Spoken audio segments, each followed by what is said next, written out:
Hello and welcome to the Randall Road at I-90 virtual public meeting hosted by the Kane County Division of Transportation.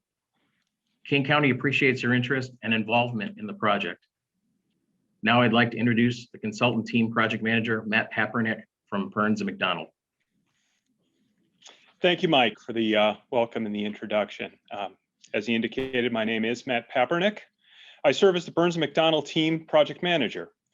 We have a very informative and full 90 minutes of information to provide you about the project.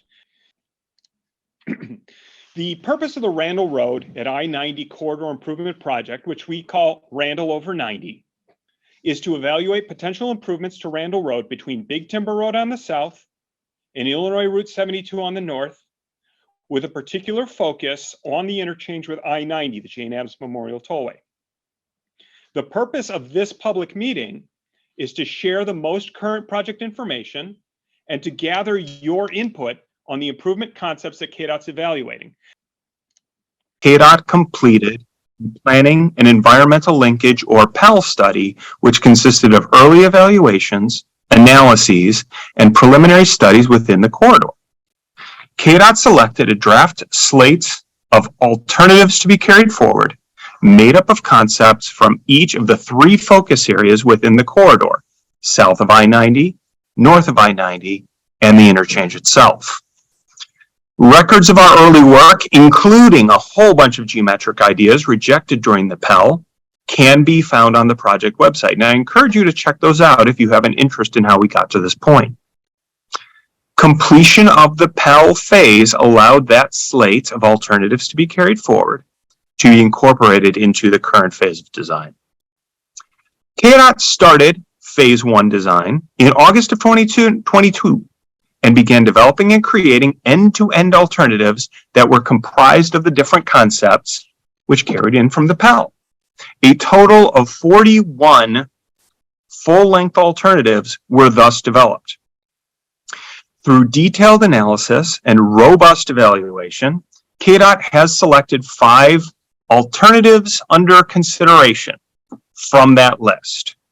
From these 5, plus the no-build alternative, KDOT will select one single preferred alternative that will be included in the final project development report and submitted for approval by IDOT and the FHWA.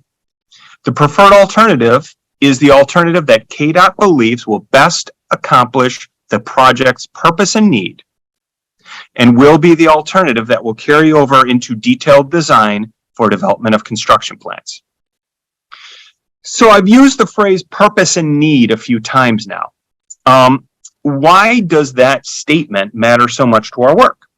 Well, first of all, it's required by the Federal Highway Administration through their administration of the National Environmental Protection Act, or NEPA. By following the FHWA environmental process, KDOT is making any future Randall Road improvements eligible for federal funding, which is critical to the success of our project. The purpose and need statement was written in 2020, after the data collection phase and the first public meeting. No design work was performed until after purpose and need had been drafted, presented to the public, receiving comments from the public, and approved by the FHWA.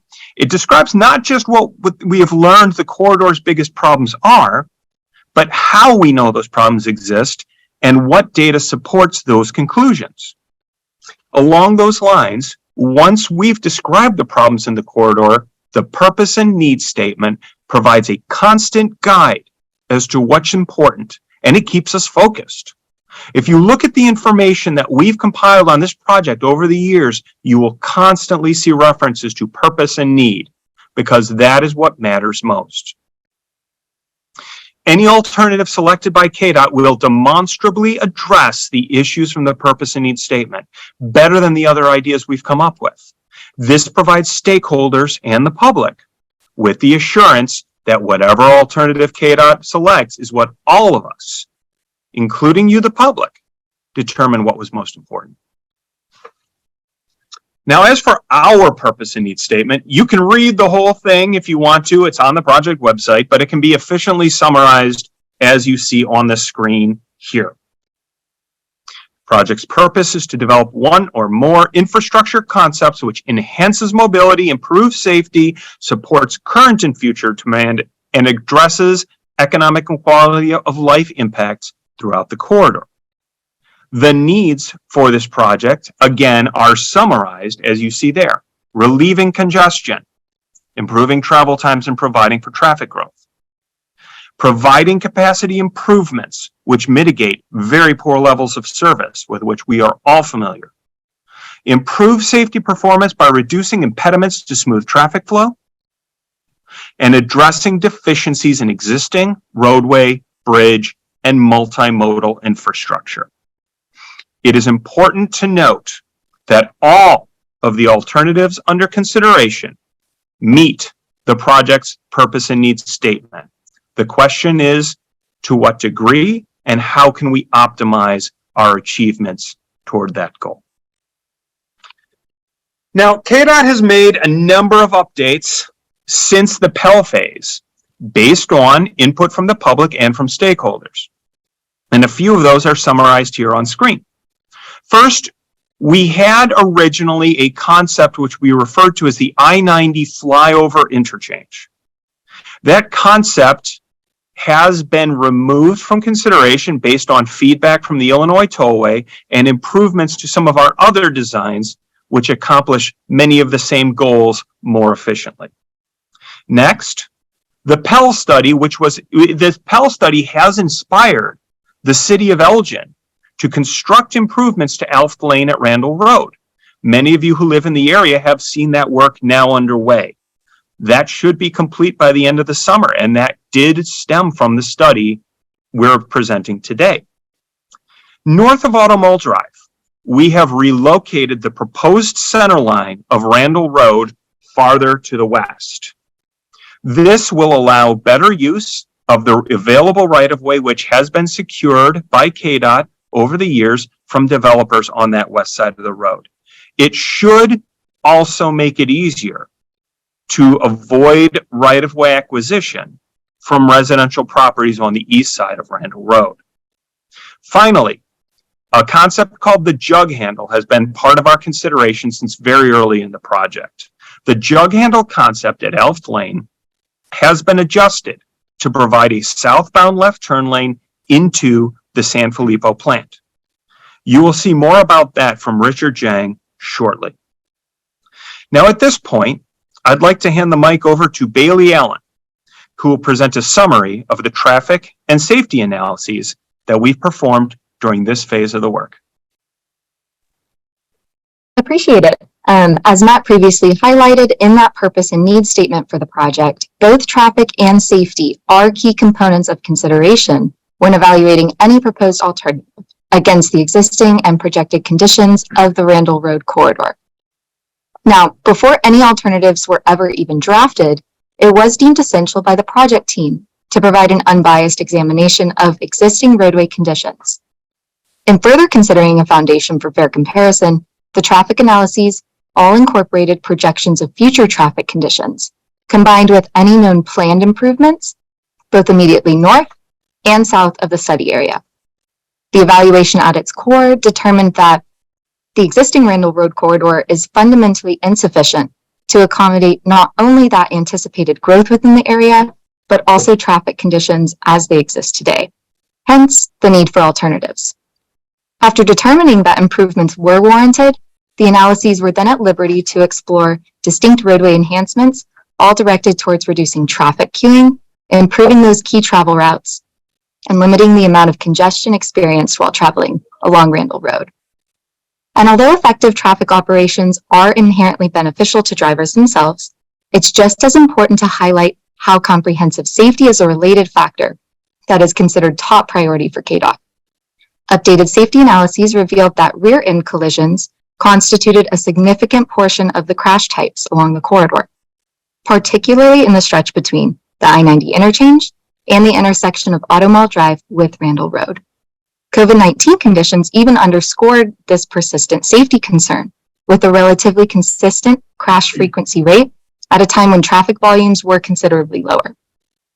So with driver safety in mind, The planned improvements to the Randall Road corridor all aim to meet the needs of drivers while also alleviating congestion to mitigate those potential safety hazards. I will now pass the spotlight over to Ryan Gaveri, who will address the noise impact analyses performed in consideration of this project. So a traffic noise analysis was performed in accordance with the guidelines set forth by the Illinois Department of Transportation, which has been approved by the Federal Highway Administration. In order to justify the construction of a noise barrier, the following criteria shown on the screen must be met in terms of both feasibility and reasonableness. The justification for proposing a noise barrier depends on a variety of factors, such as impacted noise receptors, topography, land use, safety, and cost. In summary, a noise wall is eligible for federal funding if it is found to provide a specific level of noise reduction at a cost of $30,000 or less for each benefited receptor. At this early stage in design, we are unsure if a feasible noise wall on the east side of Randall Road is going to meet the federal cost benefit standard for reasonableness. The spacing of the benefited receptors in the Saddle Club neighborhood makes this difficult. Additionally, a noise wall on the east side of the road would have to be built on the right-of-way line, as Matt mentioned earlier, meaning that some additional right-of-way would have to be secured from adjacent parcels to allow for access and maintenance. Moves by the design team to shift Randall Road toward the west and to consider a wider median, also as Matt talked about earlier, may help with this issue. The shift will also improve opportunities to install beautification and landscape screening. A noise wall on the west side of Randall, north of Technology Way, has been found to be feasible. A determination on reasonableness will require viewpoint solicitation of residences and property owners affected by the potential wall. And now I will kick it back over to Matt. Thank you, Bailey. Thank you, Ryan. Thank you, technology wizards, for making our lives complicated today. We'll now dig into the 5 alternatives under consideration for the Randall Road corridor. Now, I know a lot of you are interested in both the traffic and the noise aspects that we just presented. We will be more than happy to take additional time to talk about those in detail with anybody who needs some follow-up. I know that the noise issues were distracting, and we on the project team certainly regret that, and we'll certainly give everybody all the time they need to help them understand. But let's move on into the alternatives of consideration. Now, before we get into the specific alternatives, I want to take a moment to remind you of how impactful signal phasing can be for a corridor with numerous traffic signals, such as Randall Road. Now, one of the keys to improving traffic flow on Randall Road, and we've known this since the beginning, is making its many traffic signals more efficient. There's only so much you can do with a whole bunch of 4-phase signals to make them work better, because you have so much traffic going in opposite directions. These two opposite flows cannot be coordinated simultaneously. Now, KDOT has worked to optimize the timing of these signals, and while removing some of them might provide a traffic benefit for Randall Road, we also understand the importance of maintaining and ideally improving access for the businesses and residents along Randall. With this in mind, many of the alternatives under consideration include interchange and intersection configurations that reduce the number of phases at the key intersections without eliminating entire signals. Now, signal phasing is what we call the process of deciding how long and in what order each movement at an intersection gets its turn to proceed, how much green time each of those movements gets. Now, the top image here shows the current signal phasing for Randall Road at eastbound I-90, which many of us would probably feel is the worst of the many intersections in our segment. The top image shows 3 signal phases, one for the ramp turning traffic onto Randall Road, a second for southbound through traffic and the southbound left turn, and the third and final phase is a green light for northbound and southbound Randall Road. The most important of several conflicts here is that movement between the southbound left turn and the northbound through movement, because only one of those can go at a time. Now, the bottom image shows that same intersection, but with two phases. One for the ramp traffic to Randall Road and another for the through traffic on Randall Road. This allows an increase in green time for both movements. Now, the solution is clearly not to remove access to I-90. You can see a blue arrow on the screen, which shows a representation of a new cloverleaf ramp, which takes traffic off of Randall before this intersection and brings it onto I-90 through a different route. That movement is shown in two of our alternatives under consideration. Now, as you will see, all of our alternatives do something like this in some way to take key phases out of existing signals. And that's key to making traffic flow better throughout the corridor. To present those 5 alternatives under consideration in greater detail, I'm going to be passing the microphone to Richard Jang and Katie Leska, who are respectively the geometrics lead and the project engineer for our team.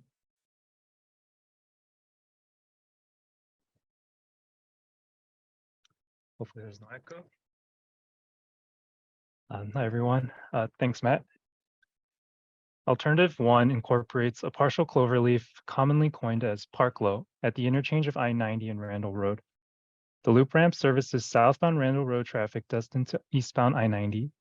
The arterial to freeway connection provides additional capacity to support the high volume of vehicles that currently perform a southbound left at the eastbound ramp terminals that Matt just described.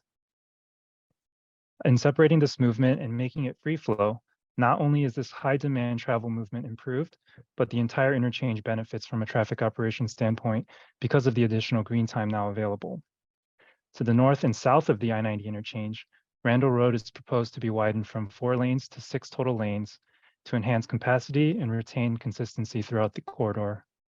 The proposed widening north of the I-90 interchange is included in all of the subsequent alternatives under consideration. Alternative 1 offers improvements to travel times across the roadway network by isolating a single movement with a consistently high volume across peak periods. The alternative also maintains existing access at the intersection of Alft Lane and Randall Road, as no geometric reconfigurations are proposed beyond widening the road. Now, while Alternative 1 provides fundamental improvements to the Randall Road facility, this alternative does encounter a set of limitations. The proposed Parklow interchange would require complete reconstruction of the existing interchange and requires right-of-way for both the southbound approach to the interchange and the ramps in the southwest quadrant of the interchange. Furthermore, Alternative 1 only provides a limited improvement at the westbound ramp terminals, which are a notable source of congestion as well.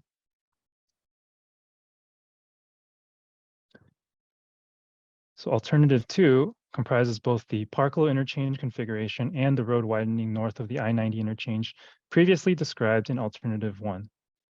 The distinct difference with Alternative 2 is the incorporation of a jug handle intersection design for Alft Lane, as previously alluded to. So how does this unusual looking configuration improve traffic?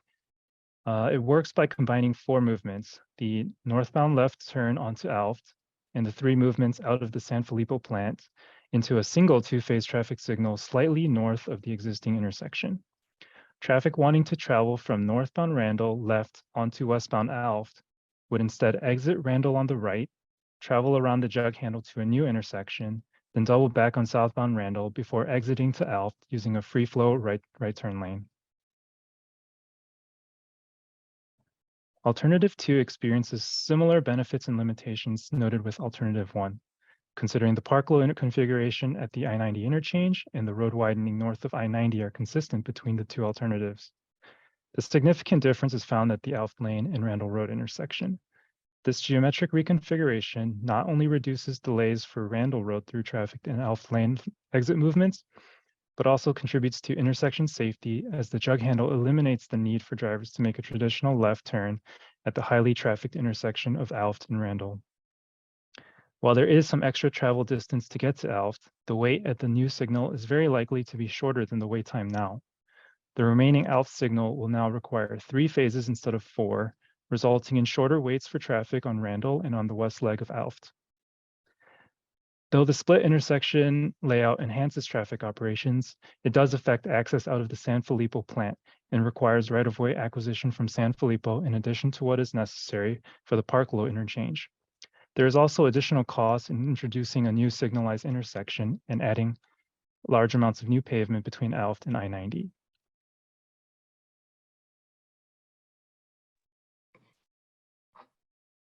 Alternative 3 includes a displaced left at the I-90 and Randall Road interchange. The displaced left interchange type is a ramp configuration that diverts left-turning traffic to a separate structure left of the Randall Road through lanes.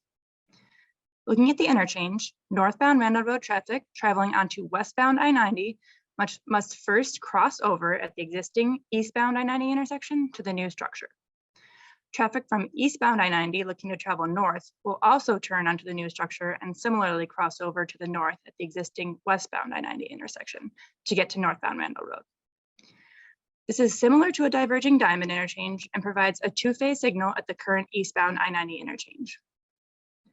With optimized signal timings, this design provides additional capacity for two highly trafficked travel routes. However, because it is a relatively unconventional layout, additional pavement markings will be required with adequate signage to assist drivers in navigating the interchange safely. Outside of the interchange, similar to alternative 1, a proposed widening from 4 lanes to 6 lanes is included in alternative 3. One unique benefit of the displaced left interchange is that the proposed improvements are the least impactful to the existing interchange, and alternative 3 is also the least expensive alternative under consideration. One other benefit is that we can construct the new displaced left bridge without impacting the current bridge, and this essentially allows improvements to occur sooner rather than later. While the displaced left provides significant benefits at the eastbound I-90 ramp terminal, one limitation is that the modification does not impact the number of phases at the signalized intersection of the I-90 westbound ramp terminal. Additionally, the unconventional geometric configuration can prove to be unfamiliar to many users, and because of this, it'll be important for us to incorporate appropriate striping and signage to make it very clear where you're supposed to go within the new roadway layout. Alternative 4 combines the concepts of the displaced left interchange I just walked through and the jug handle at Alf Lane that Richard discussed as part of alternative 2. Both the displaced left and the jug handle provide improved signal phasing at high volume intersections. Matt already walked through how important those signal phases are to the improvements. And outside of that, again, there's widening to 6 lanes north of the interchange along Randall Road.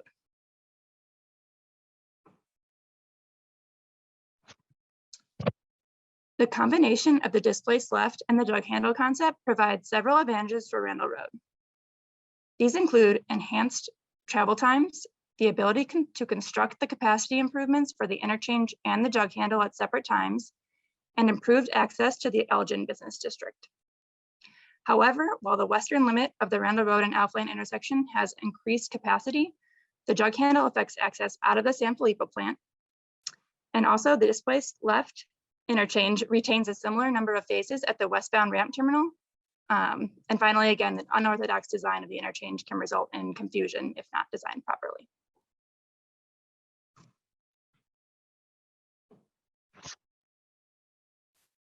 Alternative 5 poses several significant changes to the Randall Road corridor. The first modification is consistent with the previous alternatives already identified, where Randall Road is widened from 4 lanes to 6 north of the I-90 interchange. The second familiar modification is the introduction of the jug handle design at the Alf Lane intersection with Randall Road. The most significant change modifies the existing I-90 interchange into a grade-separated echelon interchange. An echelon at its foundation is an alternative interchange type consisting of 2 separate levels. For the purposes of the Randall Road design, the upper level would service southbound Randall through movements, and the lower level would service northbound Randall movements. Each of the 4 existing interchange ramps will be essentially split into 2 separate ramps, with one connecting into the upper level of Randall and the other connecting to the lower level of Randall. The grade separation and elevation difference between the 2 levels promotes longer intervals of continuous traffic flow, as the traditionally 3-phase intersections will now only require 2 phases. An additional element introduced as part of this alternative is a roundabout at the intersection of Point Boulevard and the Pace Bus Station. The implementation of a roundabout at this location is intended to support the continuous flow of traffic generated by the Echelon interchange. To further demonstrate the geometric components of the Echelon design, the proposed Randall Road and I-90 Echelon typical section is displayed on the slide in front of you. The typical section shown here is not to scale, but contributes to the overall understanding of the grade separation between the upper and lower bridge decks of the Echelon, with both decks overpassing the I-90 tollway. Focusing in on the left turn lanes of each bridge deck, the Echelon configuration offers the opportunity for drivers to freely turn without being impacted by the opposing through movement, since they are on isolated levels of elevation.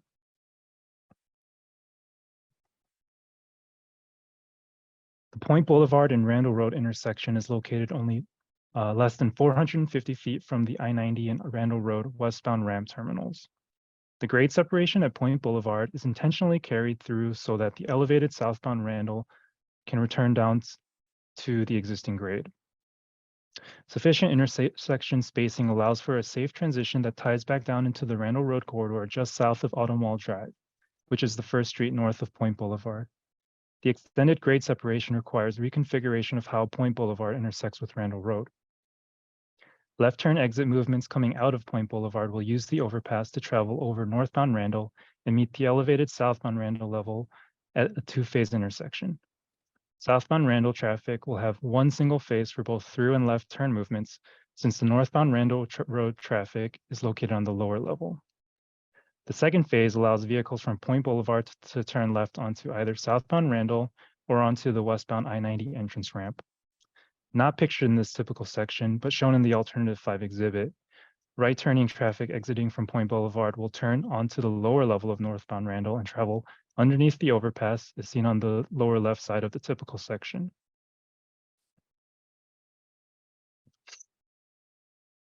Alternative 5 offers several key advantages, such as improving travel times for drivers traveling both northbound and southbound along the Randall Road corridor, reducing the amount of phasing and number of stops at the interchange with I-90, and enhancing safety by limiting the amount of potential queuing.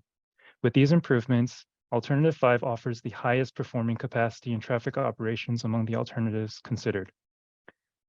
While there are many advantages related to the traffic operations under Alternative 5 conditions, this alternative necessitates several intricate structures and retaining walls and calls for the entire interchange to be reconstructed. The interchange reconstruction and reconfiguration at the Alf Lane and Randall Road intersection would also require complex construction staging. It will impact access south of the I-90 interchange and demands a substantial amount of right-of-way. All of these factors ultimately make Alternative 5 the most expensive alternative under consideration. Now that we have discussed the 5 alternatives under consideration, Talia will begin leading the Q&A session. Thank you, Richard and Katie, for providing additional details about each of the alternatives under consideration. So we are now moving into the Q&A session where you'll be able to ask questions about the information that's been presented here tonight. So I see we already have a question here, but yeah, if anyone has any questions, go ahead and start entering those into the chat box and we will read them and our team will answer them. So I can start here. So the first question I see is, are traffic signals static or responsive to the amount of traffic, i.e. difference in timing at different times of day and days of the week? All right, and I'll jump in on this one. Thank you for the question. That's a very good question, important part of this project. And so Randall Road today uses a traffic signal control system that's called adaptive signal timing. And to that point, it changes the timings throughout the day based on the traffic volumes that are being experienced throughout the corridor. And so early on in our study, we coordinated with the consultants that had deployed that system, as well as made observations of ourselves along the corridor to see how traffic signals are integrated with the traffic flows and patterns that are experienced out there today. And so through the study, traffic models were developed to simulate both morning and evening peak period timeframes, just to simulate those heaviest times of the day to evaluate how the traffic signals are performing against those different peak flow periods. For instance, with the westbound I-90 off ramps, those are busiest during the evening peak hours, folks returning home, presumably. And then during the morning peak hours, it would be the southbound Randall Road to eastbound Interstate 90 travel paths there. And so through each of these considerations, each of these alternatives, it's important to consider the traffic signal timings and how that would impact both the morning and evening commute times. And again, thank you for the question. Thank you, Tim. So we have another question here. Donna asks, which alternative is safest for cyclists? I'll take that one. Donna, one of the things that we looked at is we've performed a multi-use path study for our segment of Randall Road to tie into a study that Kane County is performing by others north and south of our segment. And all 5 of our alternatives under consideration have the potential to accommodate a multi-use path. Could we go to alternative number 3, please? As an example of what we were looking at, and this obviously is for everyone, this alternative, if you look at the east side of Randall Road, on the bottom half of your screen, you can see that all of the roads going into or out of Randall Road on that side are stop controlled or very, very slow movements. Now, what that means is that we can signalize all of those legs of those intersections to allow for the safe passage of cyclists or pedestrians. This is one of obviously the 5 alternatives of consideration. Different alternatives have different ways that path would be routed, but all of them, all 5 have the potential to include a safe and effective multi-use path. And in fact, routes for those multi-use paths are going to be part of the geometric reviews for all of the alternatives under consideration. I hope that answers your question. Thanks, Matt. So next question is from Karen. So alternatives 1 and 2 will require some taking of land having recent market sale value in excess of $12 PSI. That is, Karen.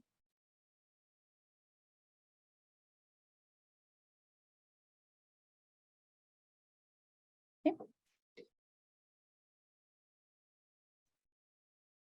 We're doing everything we can to avoid right-of-way impacts. The cost of these alternatives are going to all run into the tens of millions of dollars. We know that money is going to have to be spent to provide an effective solution to the issues faced by the corridor. There is an acknowledgement that right-of-way is very likely to be a component of that. It's necessary for us to understand those footprints now so that we can properly budget for the means by which these corridors can be built. Certainly, right-of-way impacts will be a factor in the selection of our preferred alternative. Right. So Steve asked, what is the projected start date of construction?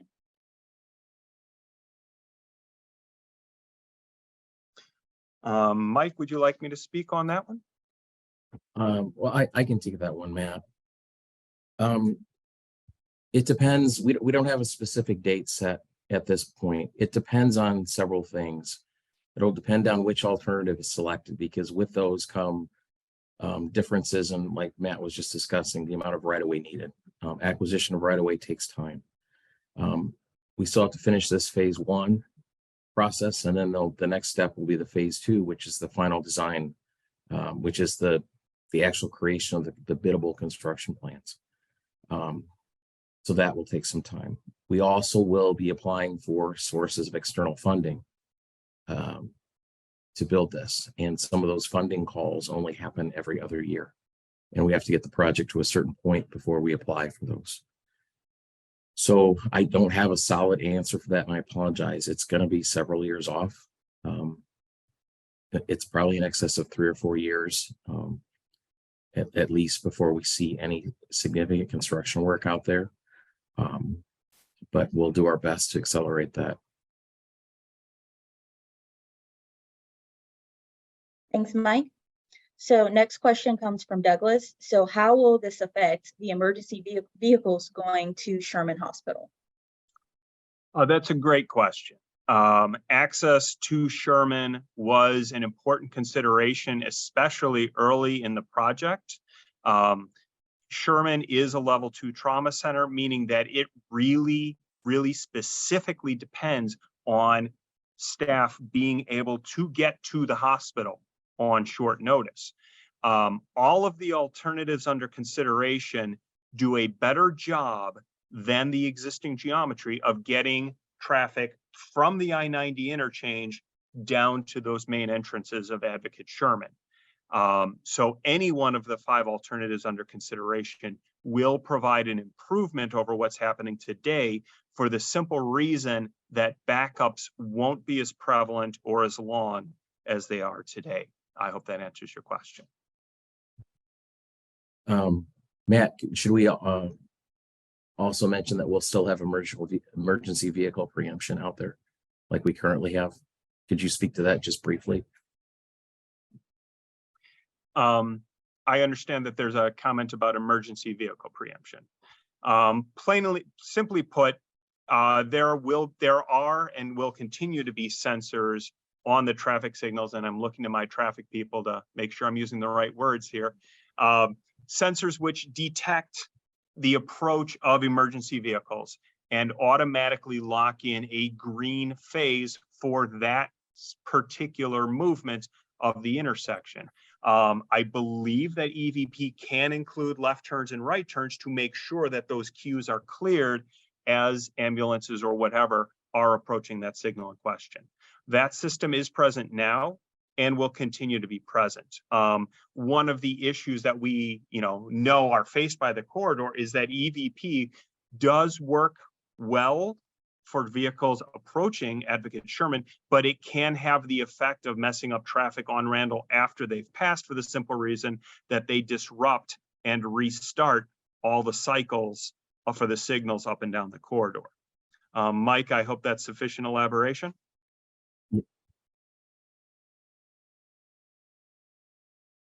Okay, so I'm gonna read Kim's question again. So she asked, would it be correct to assume that our alternative 5, which seems most complex and expensive, will also take the most time to complete? What timeframes would be reasonable for each alternative? I'm going to open this one up to anybody who wants to throw in, but I can tell we're starting to work on that now a little bit. One of the interesting things, and can we go ahead and look at alternative 5? One of the interesting things about alternative 5 is you'll notice that object marked grade separated roadway, which is pretty much the crux of the alternative. I mean, it's the thing that makes this go. That object, that very large, complicated structure, can be built without disrupting most of the existing Randall Road Bridge. So in fact, while there will be a lot of work involved in touching down, a lot of that thing can be built without major disruption to Randall Road itself. We're starting to work on detailed design of all of the alternatives under consideration to look for ways to make construction more efficient. Right now, it looks like all of the alternatives under consideration will have probably 4 major stages of construction, give or take. And it's purely speculative at this point, but probably 2 years of construction will complete most of the work on most of these alternatives. Now, there's a lot to be sorted out on how much of the work is going to happen at any given time. Will we focus on the interchanges? Will we focus on south of Randall or north of Randall? But I'm optimistic that a full 3 years of construction like they're doing on the Kennedy right now will not be necessary to get Randall Road most of the way to where we would want it to be. Anyone else want to chime in on that one? Okay, so next question is, what setbacks would be imposed as to new ramps on west side of Randall under alternatives 1 and 2?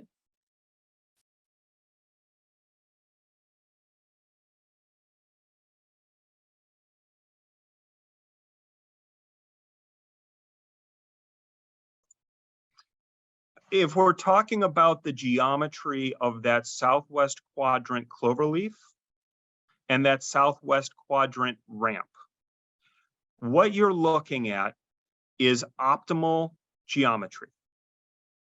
The geometry will be tailored to the amount of space available and the amount of space most efficient for the county to purchase or the tollway to purchase for construction. At this point, the ramps are flexible. No set requirement for setbacks needs to be established at this point. What you're looking at now is, like what I said, optimal geometry, and you can kind of eyeball what we're looking at in terms of the amount of space available. If that space turns out not to be available, the geometry will be adjusted accordingly. And there are many, many ways to do it in a way that will be safe and effective for traffic. I know that's not a complete answer to the question, but it's the one I can offer at this time. Okay.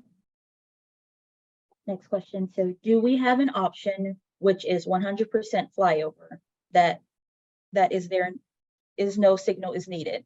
If not, why not? Second, which option requires the minimum number of signals? This is a concept that was near and dear to my heart, actually. We looked at several different versions, and I'm looking at Katie here because she and I worked very hard on trying to make this work.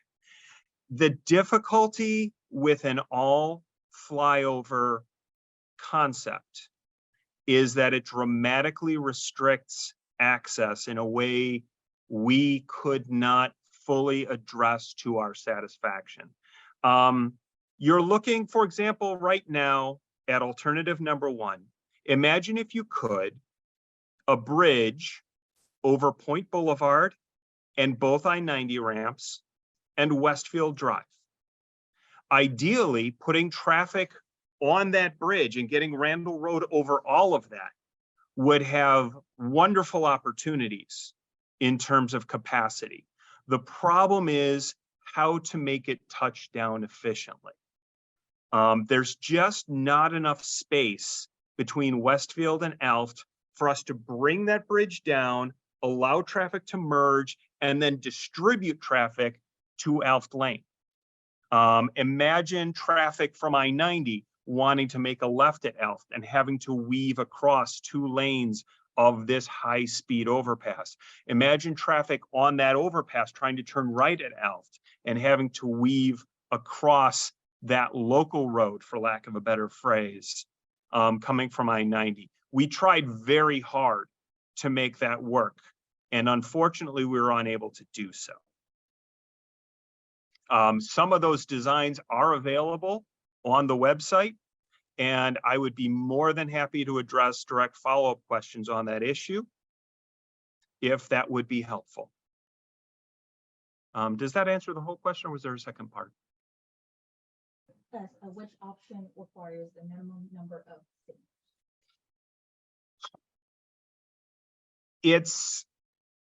It's a tough one to answer, because technically speaking, alternative 5 has the most signals, but it's also the highest capacity alternative because all of the signals are 2-phase. It's really about the number of phases that makes each of these alternatives successful. All of the different alternatives have approximately the same number of signals. It's in taking some of those phases out that we become more effective. For example, it's not wrong for me to say, and I'm looking at my traffic group here, that the jug handle, which adds a signal, works better than the existing single four-phase signal at Elft. I know that seems counterintuitive, but it's the way that you coordinate the two designs that makes it work. So it's really about the number of phases and the way we organize them that makes these designs more efficient than others. Mike, was there anything you wanted to add, or do you feel like that covers it? Anything, Tim, Bailey? I hope that answers the question. If not, by all means, reach out directly and we'll be more than happy to talk further. Awesome. So Christy asked, the discussion of the noise level was unclear. Do I understand correctly that the noise level is above the threshold for intervention, but there is uncertainty whether building a sound wall barrier will reduce the noise enough at the receptor points for the wall to be of benefit? Please clarify. All right, so I've got a headset on now. Hopefully we're not echoing. I think we're okay. We're okay. Nice. Apologies for that earlier. If we could flip to the noise slide. So the first step, Christy, you are correct. The first step is determining, is an area impacted? If an area is impacted, then we'll go ahead and do a barrier analysis in that area. So both the residential areas you see on the screen to the west and east of Randall Road were both impacted, which means that we are in the process of, conducting a barrier analysis on both sides. So I think that's what you told of intervention. So where the uncertainty comes in, on the west side, we expect that barrier to be feasible. Just for how close together each receptor is. As you can kind of see in these notes, we are modeling one receptor per balcony of the apartments to the west side there, which is kind of advantageous for the cost-effective calculation. The uncertainty comes in at the east side of Randall. Since the receptors are more spread out, we are less kind of sure at this point in the analysis that a barrier will be feasible. With each of the alternatives, that the results change a little bit, and we are continuing to investigate that for the east side of Randall.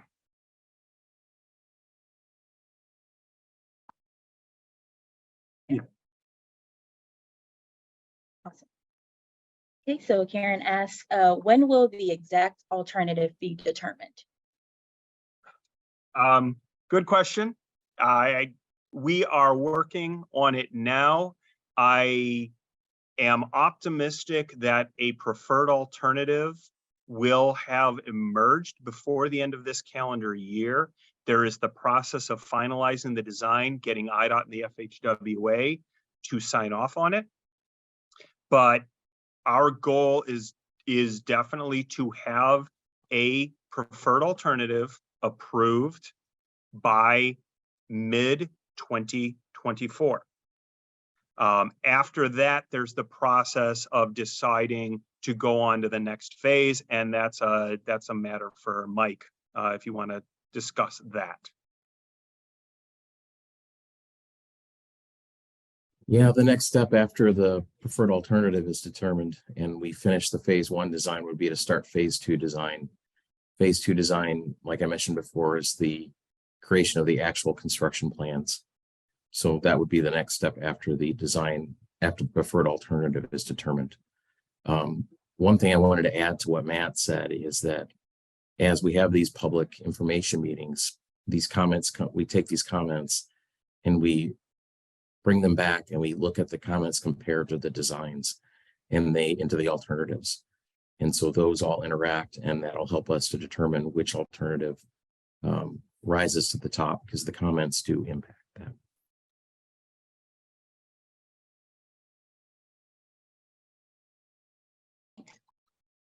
So Kate asks, is there any traffic signals added to Randall Road and Carrington Drive in any or all of these proposed solutions? Go ahead, Bailey. Yes, yeah, great question, Kate. So in all of our proposed alternatives under consideration, Carrington Drive and Randall Road does remain a two-way stop controlled intersection. And in order to justify it being signalized, we would have to perform a traffic signal warrant analysis. But within our speed maps, it is showing that vehicles are still being able to be processed throughout Carrington Drive, entering Randall Road, and then also entering Carrington Drive from southbound Randall Road and northbound Randall Road.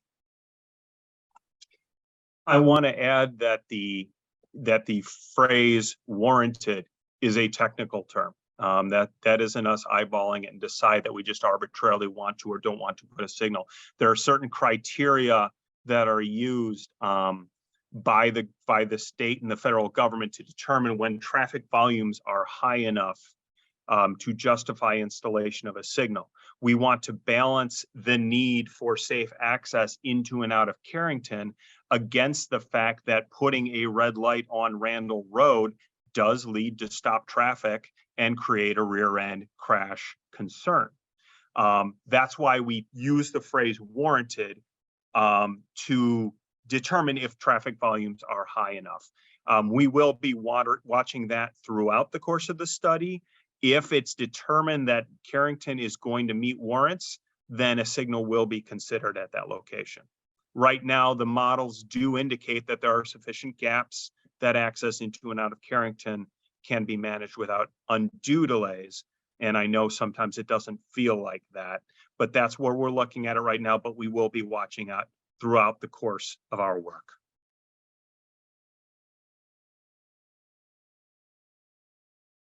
Be correct to assume a cloverleaf like 31 and 90 has just won't fit?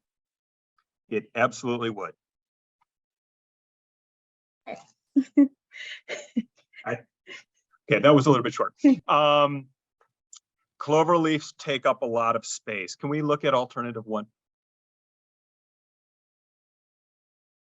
That cloverleaf that you see there in the southwest quadrant of the intersection is about as small as the tollway would be comfortable building. You can easily kind of picture that cloverleaf placed on all four quadrants and see what kind of impact that would have on the existing development and the existing drainage detention basins that are present in the corridor. The tollway would be very reluctant to do a design which squeezes those in any way because that does make them less safe.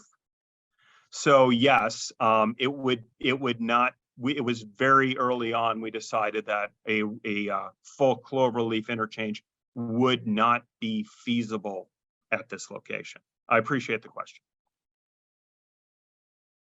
Okay. Next question is for Mike. In alternative 1 and 2, you will construct a loop ramp on the southwest corner. My group owns about 10 acres adjacent to the existing tollway land. When will you eliminate alternatives so we can either develop this land or sell it to users that would be ready to build?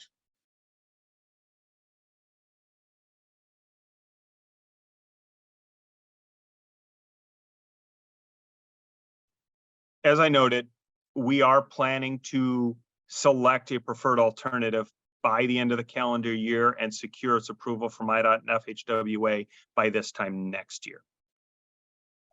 And the geometry in itself will be considered in light of property ownership, the need for acquisition, etc. Okay. So Donna asks, do you think the pay station roundabout in alternative 5 would drive an increase in the use of public transportation?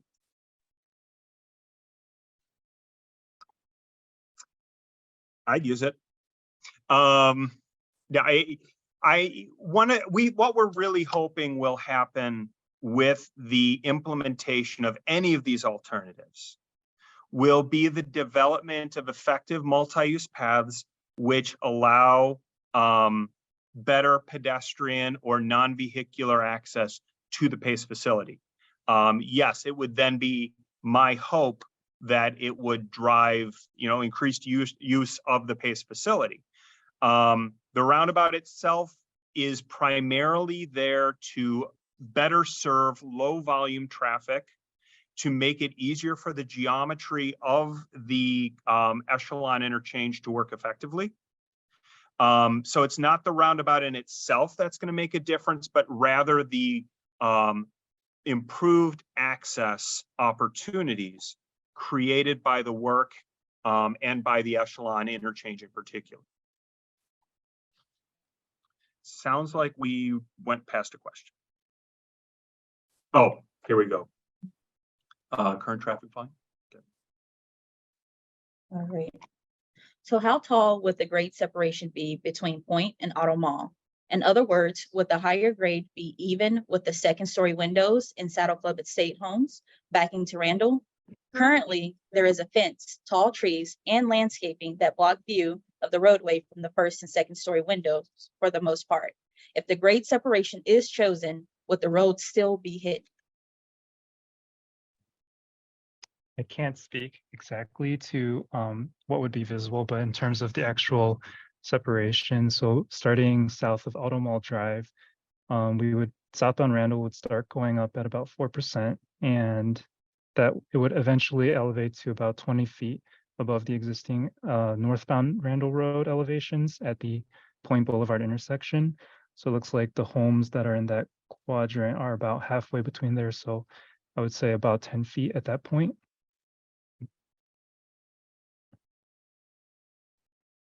And it's important to note that the elevated portion of Randall Road would be on the far side of Randall Road. With space available for a buffer between the east side of Randall Road and the Saddle Club homes, I expect that screening would still be largely or completely effective, even given the 10 feet or so in height created by southbound Randall with the echelon alternative.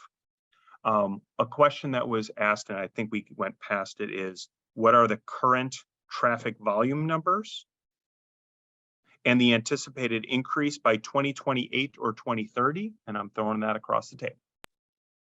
Yes, yeah. And Talia, am I able to steal the screen real quick? Okay, perfect. Yeah. All right, so I will give everyone a little sneak preview at some of the materials we will have at the in-person public meeting tomorrow, which if you have further questions, it'd be great for you to attend. We'll have some great visuals. And so what you are seeing right here is our existing daily traffic numbers for 2022, and then our 2035 projected future daily traffic numbers. And that was our design year that we modeled the traffic in the corridor for. And so I'll go ahead and leave this on screen, and I will go ahead and pass it to Tim just in regards of how we did grow these volumes from the existing conditions we see today. Sure. Thank you, Bailey. And so during the Pell process, we had coordinated with the CMAP, the Chicago Metropolitan Agency for Planning. And basically what they assisted us with was looking at the Randall Road corridor, looking at the regional modeling and future planning up to the year of 2050, and developed future growth rates that we could project traffic from today's, the collected counts that we have, the 2022 traffic data, project that into the year 2035 as well as 2050. And so considering keeping consistent with the CMAP projections, as well as taking that into our analysis.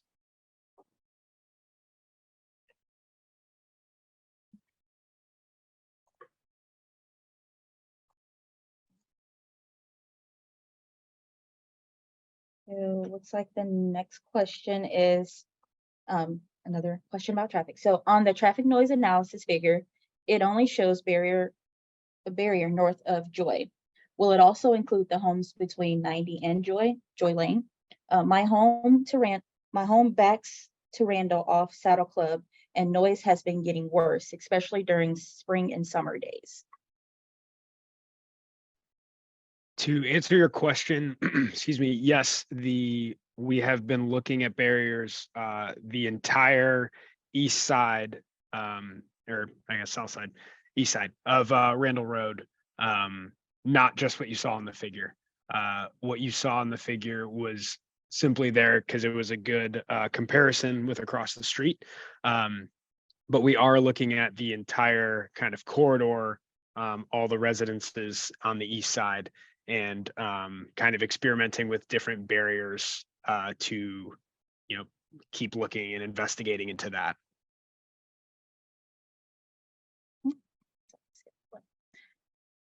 So Kim asks, are there data projections regarding how much traffic may increase over the next, say, 5 to 10 years? If so, how are the proposed alternatives informed by these data projections?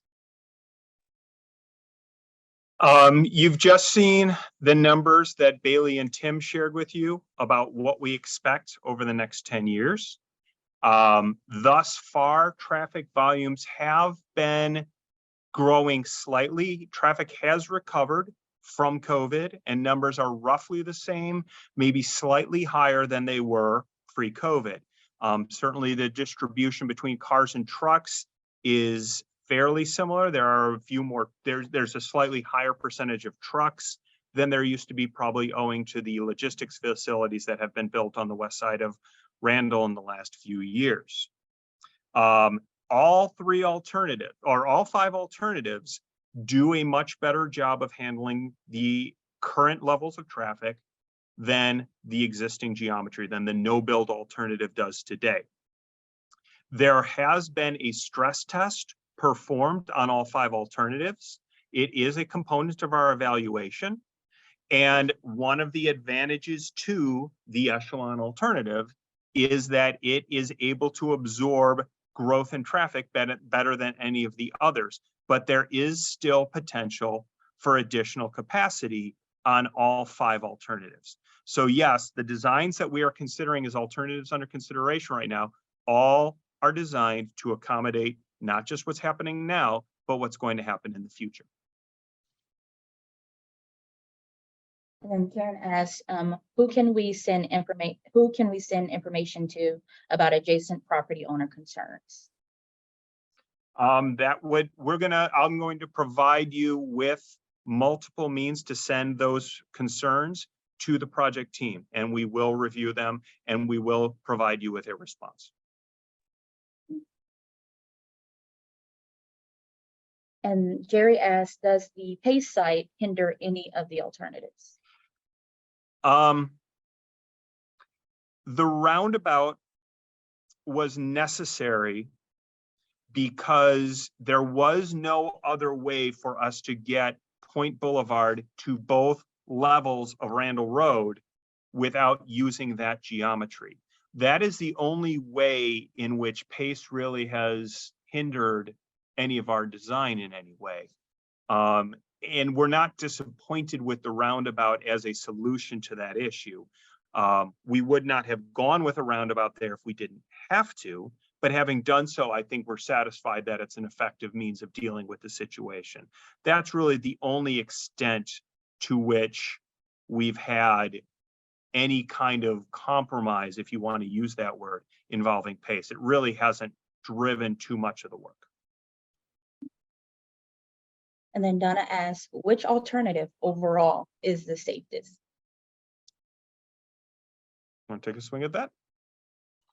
I'll say I don't that I can say per se which one exactly is the safest, but in terms of that ranking, what we did look at was the queues at the intersections again, because just want to reiterate that the main trend in terms of safety that we see along Randall Road is that there are a lot of rear ends, which are consistent with a congested arterial. So the five alternatives that you saw all scored highly in terms of safety in that they improved those traffic signals and therefore reduced the queuing.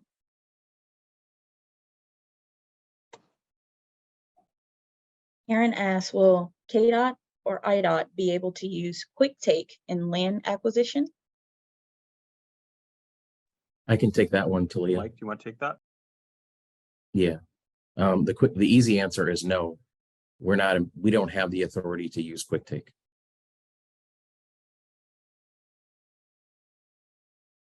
All right. And then which alternative requires full replacement of the bridge girders and increase in width? The problem with the existing Randall Road Bridge is it consists of, for those of you who have been around for a long time or have studied that bridge, it consists of basically 4 different pieces. One which was built in the late 80s, 2 which were built in the 90s, and some of the original girders which date from the 60s. For that reason, the tollway has encouraged us, and we certainly have encouraged ourselves, to look at replacement of that bridge in full as a default.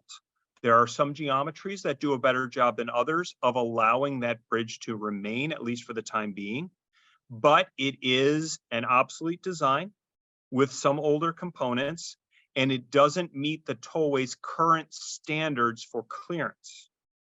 For that reason, as far as we are concerned, all of the alternatives in their current form call for the complete replacement of the Randall Road Bridge. Some are more accommodating of it than others. I hope that answers the question. So that is all the questions I see. We do have a couple of comments here in regards to just the noise wall on the east side. So just wanting to drive home the point, the benefits of noise protection. Sure. And so if there are no more questions, I am going to thank you all for your questions. They will be a part of the public meeting record. And so with that, we'll wrap up the Q&A session and I will send it back to Matt. Thank you for all the questions. We like talking about the work. We like being able to answer questions and concerns and provide insight about what we understand about the project. So as we get close to wrapping up here tonight, let's summarize where we're at and what happens next. Again, this phase of the project began in August of 2022, and we are both graphically, as you can see here, and I think in terms of the work, about 50% done. Since then, our data has been collected, we've performed our analyses, we've updated our understanding of the site. We've designed over 40 different ideas for improvements based on that earlier work from the Pell phase, and our evaluations have ultimately resulted in the 5 alternatives under consideration, which we've discussed today. Now, looking forward, the project team will continue to evaluate the 5 alternatives under consideration with the goal of selecting a single preferred alternative. Now, the selection of the preferred alternative will be based on purpose and need. And I would remind everybody to look back at that document to understand the vision statement that guides our work. Now, we also want to keep in mind that constructability, stageability, and affordability are all very important as well. I mean, after all, we can't address the need for this project if we can't afford the proposed solution.